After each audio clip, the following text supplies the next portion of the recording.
Aïe, je viens de me faire brûler une verrue, ça me fait hyper mal. Alors je vous parle des verrues. Les verrues, ce sont des tuméfactions bénignes de la peau qui sont liées à la contamination par un virus qui s'appelle le papillomavirus. Alors non, ce n'est pas exactement le même papillomavirus qui provoque le cancer du col de l'utérus, c'est un qui est un peu différent. Une personne sur 4 en France a au moins une verrue et 50 à 70% des enfants auront au moins une verrue dans leur vie.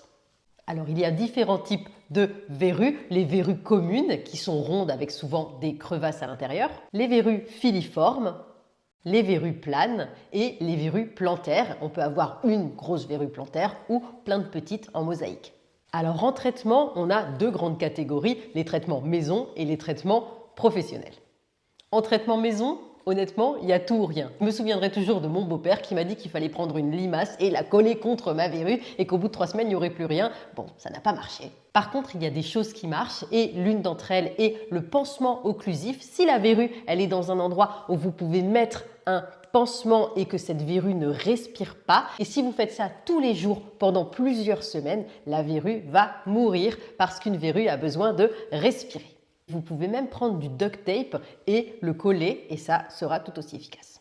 Après, il y a aussi les médicaments verrucides que l'on peut acheter en pharmacie et c'est un espèce de petit vernis et il faut le mettre tous les jours. Il y a généralement à l'intérieur de l'acide salicylique qui va progressivement tuer la verrue. Et après, en traitement plus rapide et plus radicaux, il y a le plus connu, la cryothérapie. C'est quand on utilise de l'azote liquide pour congeler la verrue. Après, elle va mourir et tomber.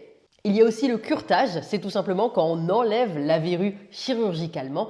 Et de plus en plus, on voit aussi les traitements par laser qui émergent. Bon, par contre, les traitements par laser ont tendance à laisser plus souvent une cicatrice. Autre chose que les personnes oublient souvent, c'est que les verrues peuvent être contagieuses. Alors ne les tripotez pas trop au risque de vous retrouver avec plein de verrues dans d'autres endroits. Voilà, j'espère que cette vidéo, elle aura été utile. Si vous avez des questions, n'hésitez pas à les poser en commentaire. Allez, bonne journée à tous.